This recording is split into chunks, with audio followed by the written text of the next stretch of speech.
Let us study about silk. Silk is an animal fiber produced by certain insects to build their cocoons and webs. It is one of the oldest known fibers, and we find its use in China in the 27th century BC. The silk moth was found only in China. Now let us see the story of silk. It so happened that silk was famous in ancient China. The princess or empress was one day having hot tea under a mulberry tree. Suddenly something fell into the cup and she was upset. She looked at it and she found some shiny thread. And then she went to discover or find out from where that thread came in, and she found the silkworm. And just then when she saw the silk, she got an idea that she could make lovely silk. Now what is sericulture? Sericulture is the science of cultivation of silk. What is moriculture? Moriculture is the science of mulberry cultivation to raise silkworm for silk production. For this, what happens is the silkworm eats only mulberry leaves, and there are many farmers who grow only mulberry leaves, trees, so that they can give it to the farmers who rear the silk moth. So now let us study the various stages of silk production. Silk moth. There are different kinds of silk moth, and there are different kinds of silk we get from them. The first step is laying of eggs, the first stage. The first stage of silk production is laying of silkworm eggs. The female Bombyx mori lays about 300 to 400 eggs in early summer. The eggs are about a small size of the head of the pin. The female moth dies after laying the eggs, but male remains for some time. So first stage is laying of eggs by the silk moth. This silk moth lays hundreds of eggs. If you see the picture, there are so many eggs she lays. Once the eggs have been laid, they undergo hatching of eggs. About 20 days, the eggs get hatched into a full larva or caterpillar. These are the lovely caterpillars of the silkworm. Now is the feeding period. This little caterpillar, the young are placed in a small tray on bamboo to protect them, and they keep on eating huge quantity of mulberry leaves. They keep on eating mulberry leaves for many days, and the small larvae, they start becoming into huge and fat caterpillars.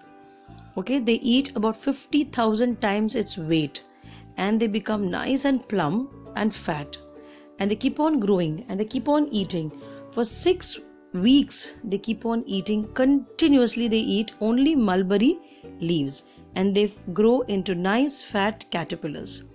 Once they have become nice and fat caterpillars, now is the time where they are going to start spinning the cocoon for themselves. So spinning of the cocoon. Now the silkworm connects itself to a tree, shrub, twig, or a compartment frame. It looks like a small frame, and there the silkworm, which is nice and healthy, starts making a cocoon. It moves into a shape of an 8 number and keeps on covering its body with the silk threads which come out from their mouth, and they keep on spinning and spinning, and they form a cocoon. Now the silkworm have some modified salivary glands.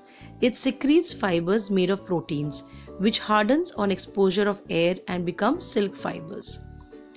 They make a cocoon for themselves, and the caterpillar stays inside the cocoon, and they form into the next step called as the pupa. So this cocoon remains on the tree with the pupa inside, and it keeps on resting. After some time, if the cocoon is not touched, it becomes into a moth. Again a silk moth would come.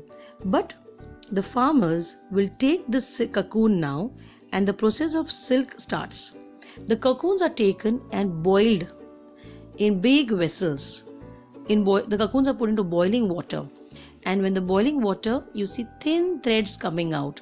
These are soft, lustrous, nice threads of silk which can be put into different colors. Now reeling of silk. Once the cocoons are boiled nicely in the water, threads start coming out of it, and on a wheel they start rolling the thread. In olden days they used to do by manually, but now they have machines to do this silk thread. Let us see the life cycle of a silkworm. First is a silk moth who lays eggs. They lay loads of eggs. And after laying the eggs, after 20 days, the eggs hatch and they become into larvae.